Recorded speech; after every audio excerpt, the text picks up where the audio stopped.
चलिए next topic है स्टाइकोमीट्रिक गणनाएं। ठीक है, इसमें दो चीज़ों को आपको पढ़ना है। पहला है मूलानुपाती सूत्र और दूसरा है अणु सूत्र।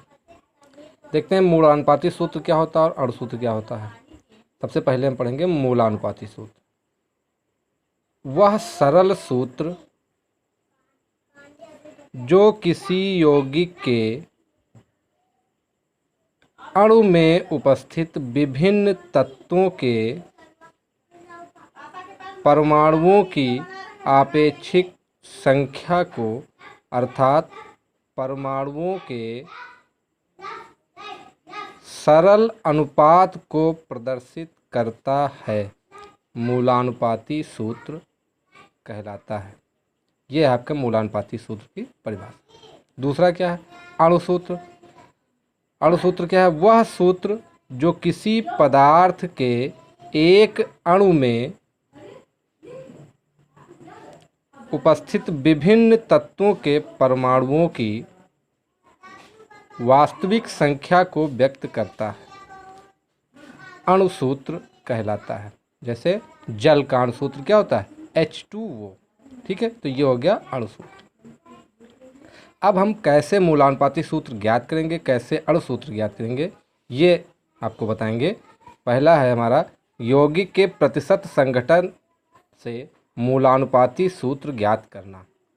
ठीक है, आपको कई तत्व दे दिए जाएंगे, उनका प्रतिशत दे दिया जाएगा और आपसे कहा जाएगा कि इनका मूलानुपाती सूत्र ज्ञात करें। क्या करेंगे, कैसे हम मूलानुपाती सूत्र ज्ञात करेंगे? चलिए हम विधि यहाँ हमने लिख दिया है। क्या करेंगे? सबसे पहले सर्वप्रथम यौगिक में उपस्थित विभिन्न तत्वों की भार प्रतिशतताओं को उनके परमाणु भारों से भाग देकर विभिन्न तत्वों के परमाणुओं की आपेक्षिक संख्या ज्ञात करते हैं। इसके पश्चात परमाणुओं की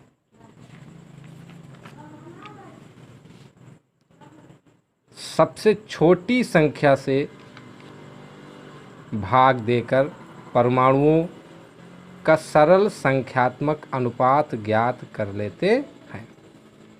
इसमें मेन जो है आपका है वह आपेक्षिक संख्या। आपेक्षिक संख्या अगर जो आपको पता चल गई तो आप मूलानुपाती सूत्र अणु सूत्र दोनों ज्ञात कर लोगे। चलिए आपेक्षिक संख्या क्या होगा, कैसे निकालोगे? तो परमाणुओं की आपेक्षिक संख्या बराबर क्या होगा?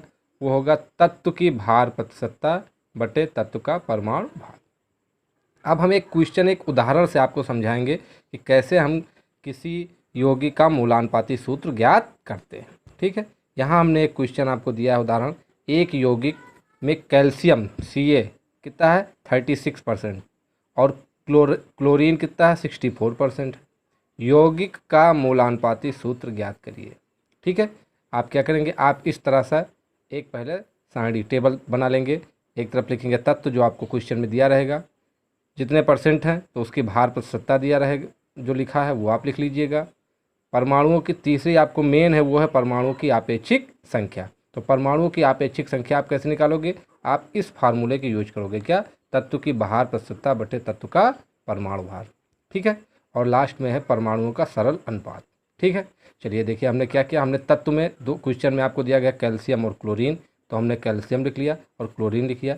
कैल्शियम का भार प्रतिशतता आपको दिया है 36%, तो यहाँ पे भार प्रतिशतता 36% लिख लिया। क्लोरीन का दिया गया है 64%, तो मैंने यहाँ पे 64% लिख लिया। अब आपेक्षिक संख्या आपको निकालना है, तो क्या करेंगे? भार प्रतिशतता को उनके परमाणु भार से डिवाइड कर देंगे। तो कैल्शियम की भार प्रतिशतता है 36 और कैल्शियम का परमाणु भार होता है 40। ये हमने आपको पहले मोल पढ़ाया था, जब उसमें लिखवा दिया था कुछ तत्वों के परमाणु भार, हमने कहा था इसको याद कर लीजिएगा। ठीक है, तो कैल्शियम का परमाणु भार होता है 40, तो 36/40 आ गया 0.90। दूसरा है क्लोरीन की भार प्रतिशतता दी है 64 और क्लोरीन का जो परमाणु भार होता है वो होता है 35.5। इसको हमने सॉल्व किया तो आया 1.80। अब ये हो गया 0.90 और ये हो गया 1.80। अब हम क्या करेंगे? देखिए दोनों क्या है? दशमलव में है। हमको इसका सरल अनुपात निकालना। सरल अनुपात का मतलब होता है एक पूर्णांक संख्या, जैसे 1 2 3 4 इस तरह निकालना। तो हम कैसे निकालेंगे सरल अनुपात? हम क्या करेंगे? जो आपेक्षिक संख्या आई है इसमें से जो आपेक्षिक संख्या सबसे छोटी होगी उससे हम सभी आपेक्षिक संख्याओं को डिवाइड कर देंगे। ठीक है, तो हमारा सरल अनुपात निकल आएगा। देखिए यहाँ पे हमने क्या किया, ये 0.90 है कैल्शियम की अपेक्षिक संख्या और क्लोरीन के 1.80, तो इसमें दोनों में सबसे छोटा कौन है, 0.90। तो हमने क्या किया, 0.90 से इसको भी डिवाइड कर दिया और इसको भी डिवाइड कर दिया सरल अनुपात निकालने के लिए। देखिए 0.90 अपन 0.90 कितना आ गया 1, यहाँ 1.80 अपन 0.90 क्या आ गया 2। अब ये सरल अनुपात 1 हो गया और 2 हो गया, यानी कैल्शियम कितना आपका 1 है, क्लोरीन कितना है 2 है। तो यौगिक में कैल्शियम क्लोरीन का जो सरल अनुपात है वो क्या है 1:2। तो यौगिक का मूलानुपाती सूत्र क्या होगा, CaCl2 कैल्शियम क्लोराइड। ये हो गया आपका यौगिक का मूलानुपाती सूत्र, 1 कैल्शियम 2 क्लोरीन। ठीक है, ये हो गया आपका मूलानुपाती सूत्र। अब हम लोग बात करते हैं अणुसूत्र। मूलानुपाती सूत्र जब आपको पता चल गया तो उसी मूलानुपाती सूत्र से आप अणुसूत्र भी निकालोगे। यानी क्वेश्चन में चाहे आपसे मूलानुपाती सूत्र पूछा जाए, चाहे आपसे अणुसूत्र पूछा जाए, काम आपको यही करना कि सबसे पहले मूलानुपाती सूत्र निकालो और फिर अणुसूत्र निकालो। ठीक है, क्या करेंगे, मान लो यौगिक के अणुसूत्र में या अणु में परमाणुओं की वास्तविक संख्या मूलानुपाती सूत्र में दी गई संख्या का n गुना है। जो यौगिक का अणुसूत्र होगा वो क्या होता है, यौगिक का मूलानुपाती सूत्र का होल n होता है।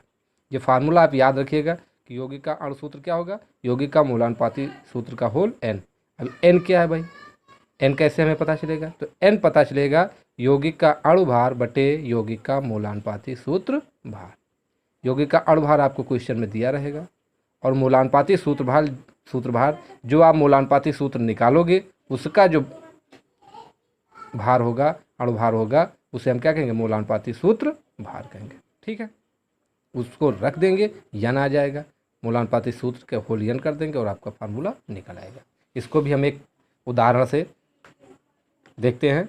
एक क्वेश्चन आपको दिया गया है, क्वेश्चन में कह रहा है कि नाइट्रोजन के एक ऑक्साइड का विश्लेषण करने पर निम्न आंकड़े प्राप्त हुए। यानी नाइट्रोजन कितना है 25.94% और ऑक्सीजन कितना है 74.06%। यदि ऑक्साइड का अणुभार 108 है तो उसका अणुसूत्र ज्ञात कीजिए। अणुभार उसने दे दिया ऑक्साइड का, अणुसूत्र आपको निकालना है। क्या करेंगे, फिर से हम एक टेबल बनाएंगे और उस टेबल में वही चीज़ लिखेंगे, तत्व, उसकी भार प्रतिशतता लिख लेंगे। ये क्वेश्चन में आपको दिया रहेगा, आपेक्षिक संख्या हमको निकालना रहेगा। तो हम क्या करेंगे, आपेक्षिक संख्या कैसे निकालेंगे, भार प्रतिशतता को तत्व के परमाणु भार से डिवाइड कर देंगे, सरल अनुपात निकाल लेंगे। ठीक है, चलिए यहाँ पे तत्व क्वेश्चन में आपको नाइट्रोजन दिया है और उसकी भार प्रतिशतता दी है 25.94, ऑक्सीजन दिया है और उसकी भार प्रतिशतता दी है 74.06। ये दो आपको क्वेश्चन में दिया गया है।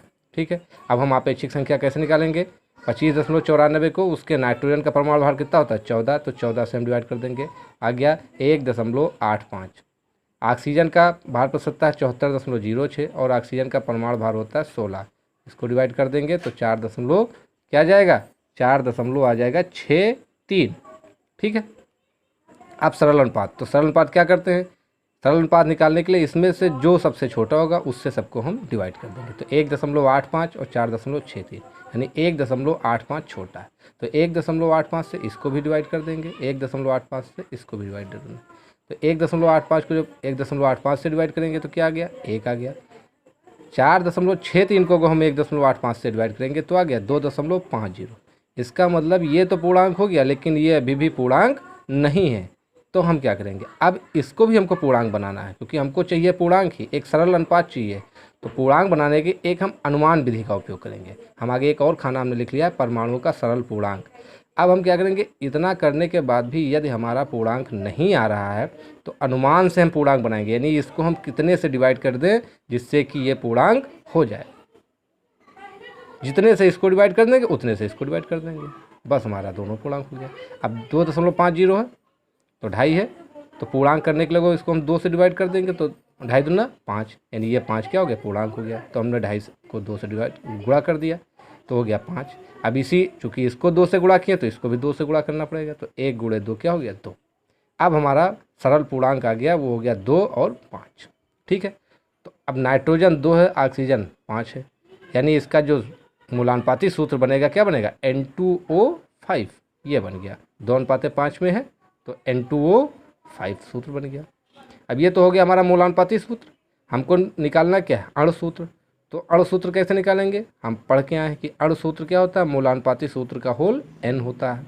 ठीक है, तो n क्या हो जाएगा, n हो जाएगा जो आपका यौगिक का अणुभार है। यहाँ पे यौगिक का अणुभार दिया 108, इस 108 को हम यौगिक के मूलानुपाती सूत्र भार से डिवाइड कर देंगे। अब N2O5 है, इसका सूत्र भार अगर हम मूलानुपाती सूत्र भार निकालेंगे N2O5, तो N का कितना होता है 14, 2 N है तो 14 दूना 28, O का कितना होता है 16, 5 N है तो 16 पंचे 80, 80 और 28 कितना हो गया 108, यानी मूलानुपाती सूत्र भार कितना आ गया 108 और अणु सूत्र भार कितना आ गया 108। तो हम क्या करेंगे, N को हमको निकालना है, तो N क्या हो जाएगा, नाइट्रोजन ऑक्साइड का अणुभार यानी 108 क्वेश्चन में दिया है, और नाइट्रोजन ऑक्साइड का मूलानुपाती सूत्र भार जो कि आया है 108, तो 108 को 108 से डिवाइड करेंगे नहीं 1, यानी N की वैल्यू क्या आ गई 1। तो हम क्या करेंगे, नाइट्रोजन ऑक्साइड का अणुसूत्र क्या होगा N2O5 का होल N बराबर 1, तो N2O5 का होल 1, यानी 1 का कोई मतलब नहीं हुआ, यानी आपका अणुसूत्र क्या हो गया N2O5,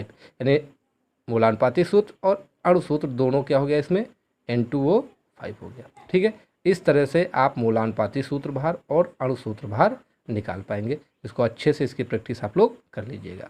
थैंक यू।